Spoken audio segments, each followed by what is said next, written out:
ಇದು ಆಗುಂಬೆ, ಮಳೆ ಮತ್ತು ಮೌನದ ನಡುವೆ ಅಡಗಿರುವ ಕಾಡಿನ ಹೃದಯ. ಇಲ್ಲಿ ಪ್ರತಿ ಮಳೆ ಹನಿಯು ಭೂಮಿಯ ಉಸಿರಿನಂತೆ ಬೀಳುತ್ತದೆ. ಪ್ರತಿ ನಿಸರ್ಗದ ಶಬ್ದ ಜೀವನದ ಹೊಸ ಸಂಗೀತವನ್ನೇ ಹೂಡುತ್ತದೆ.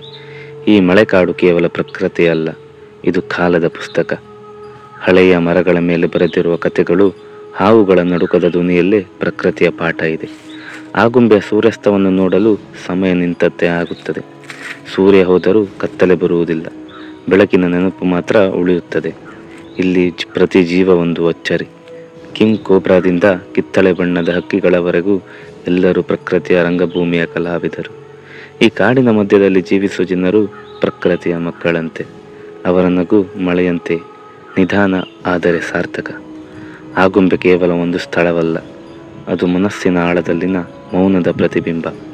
ಮಳೆ ಬಂದಾಗ ಆಕಾಶ ಹತ್ತರೂ ಇಲ್ಲಿ ಭೂಮಿ ನಗುತ್ತದೆ. ಧನ್ಯವಾದಗಳು.